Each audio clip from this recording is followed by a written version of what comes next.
civilisation avait fait assez de réserves spirituelles pour donner la grande civilisation que nous connaissons. Mais toute réserve s'épuise. Et la civilisation islamique connaîtra une nouvelle inflexion où la phase des instincts remplace la phase de la raison. Notre penseur la situera après la fin de la dynastie almohade au Maghreb, en 1269.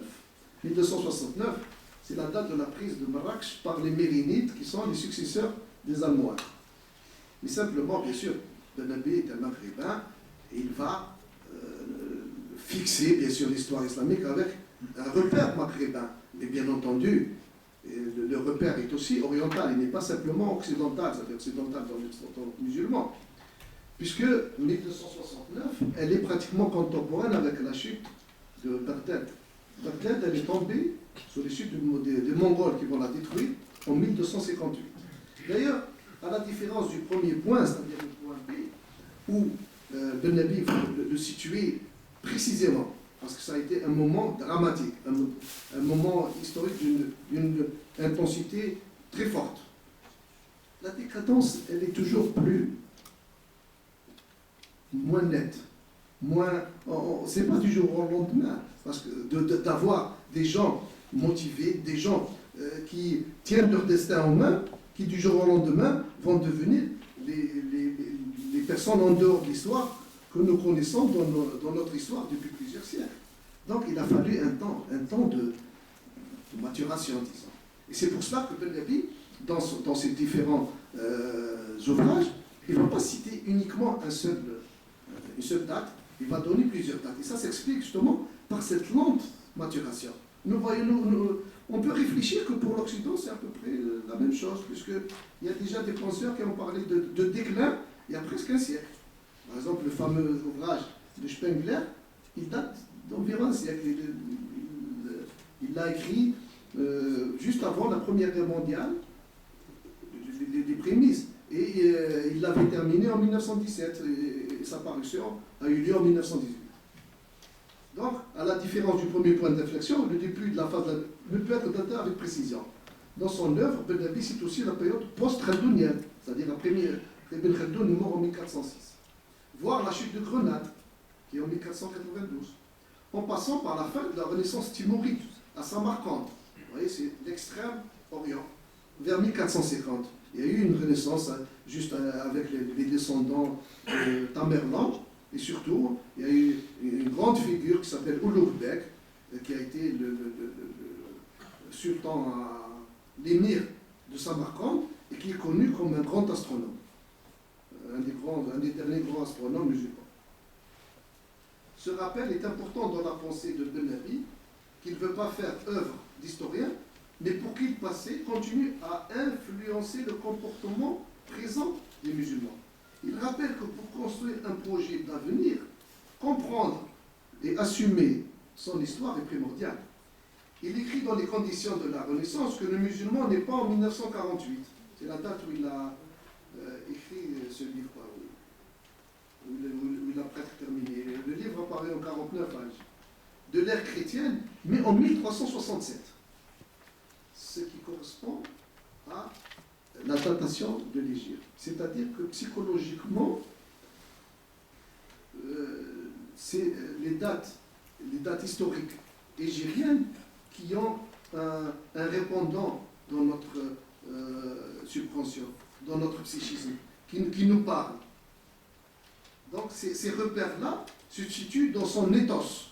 L'ethos, c'est l'état d'âme, disposition psychique, formée par sa civilisation islamique.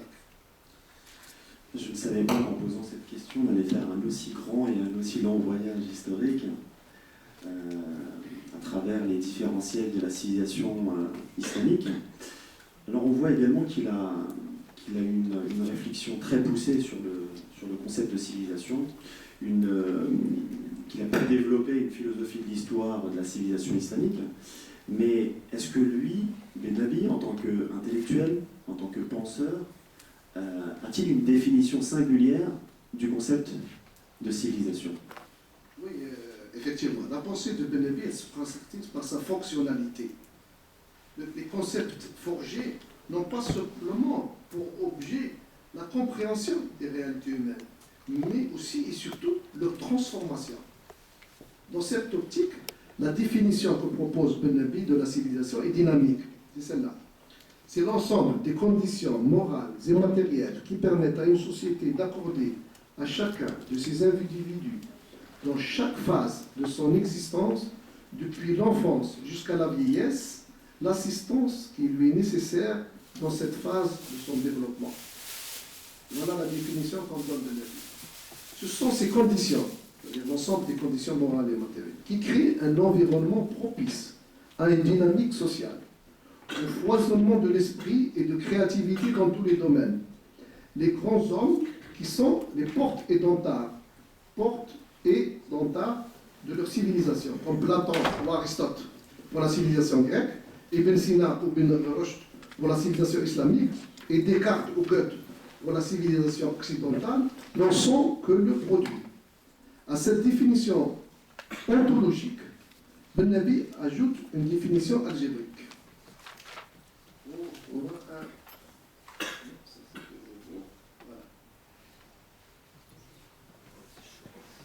Pour Ben Nabi, la civilisation, sur le plan matériel, c'est l'ensemble de ses produits. C'est-à-dire si on met C1 comme étant un produit de civilisation, le téléphone, on peut le décomposer. N'oublions pas que Ben Nabi a une formation scientifique, et nous le voyons clairement ici. On le décompose pour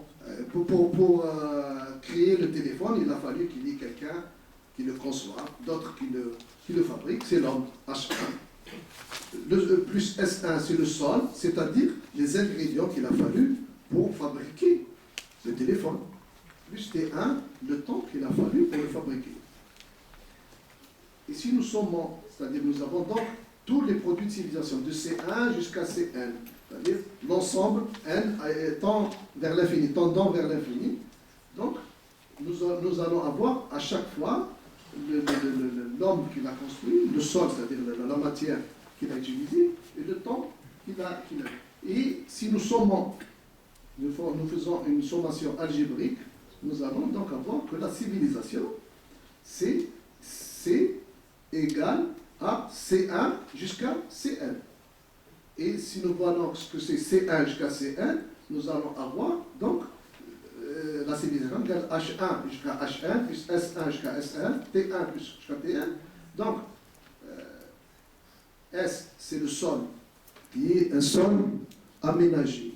Ce n'est pas le sol sur lequel, qui nous est donné uniquement par la providence ou la nature, mais un sol qu'on maîtrise. Un sol aménagé, un sol exploité. Le temps n'est pas le temps qui passe en ne faisant rien, c'est un temps socialisé, c'est-à-dire un temps qui compte réellement, qui ne s'écoule pas inutilement, comme on le voit dans nos pays. Et H, c'est bien sûr l'homme compétent, le représentant du genre humain dans cette terre. Donc nous avons, suivant, donc, la civilisation de homme plus sol plus temps. Après avoir vu le schéma précédent où on a pu observer la trajectoire de toute civilisation de manière générale, et en particulier la trajectoire de la civilisation islamique, là on passe à l'équation, à une définition technique de la civilisation. Et donc, il y a à la fois ces richesses permanentes qu'il appelle, à la fois l'homme, le sol et le temps, et cette idée religieuse qui joue ce rôle de catalyse. Donc ma question, docteur Benamara, c'est quelle place donne-t-il en particulier au rôle de l'homme? Ben Nabi fait appel, toujours en tant qu'homme de science, il fait appel à la chimie pour expliquer que l'homme, le sol et le temps ne peuvent former une civilisation. Sinon, on aurait des civilisations partout, et puis donc le problème serait superfétatoire. Si on dit que toute civilisation, c'est l'homme plus sol, le temps. Nous avons dans tous les pays du monde, dans toutes les régions du monde, il y a un homme, il y a un sol et un temps. Mais simplement, j'ai dit qu'il faisait appel à la chimie. La chimie, un exemple simple, c'est l'eau. L'eau, c'est égal à H2O, pour ceux qui connaissent un peu. Donc, 2 molécules d'hydrogène plus une molécule d'oxygène. Mais on a beau mettre ces deux molécules d'oxygène avec une molécule d'hydrogène, il ne se passe rien du tout. Il faut une catalyse. Dans ce cas-là, c'est un morceau de platine qui fait la catalyse. Donc pour lui, Ben Nabi, c'est en créant une synthèse pour réaliser le vouloir et le pouvoir d'une société, exactement comme l'oxygène et l'hydrogène ont besoin d'un catalyseur pour former l'eau. À l'origine de cette synthèse, il voit l'action d'une idée religieuse socialisée.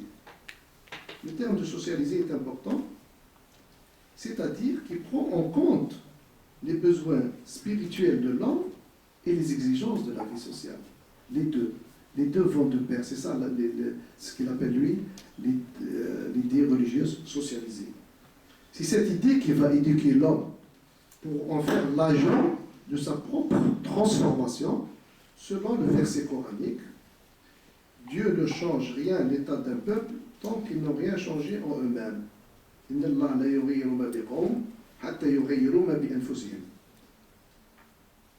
Pour qu'elle puisse remplir son rôle, elle doit accomplir 3 fonctions.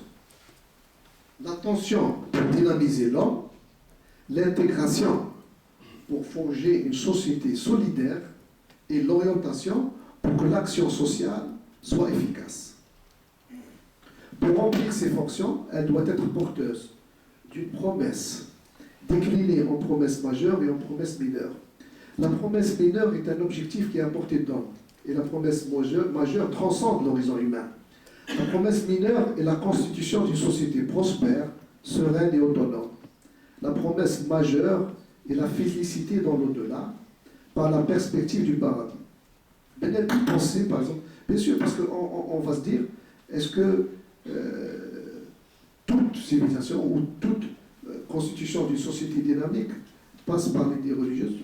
Pour Ben Nabi, oui. C'est-à-dire que ce n'est pas simplement l'idée religieuse avec un Dieu transcendant pour certaines religions, un Dieu immanent pour d'autres, transcendant et immanent pour l'islam. Non.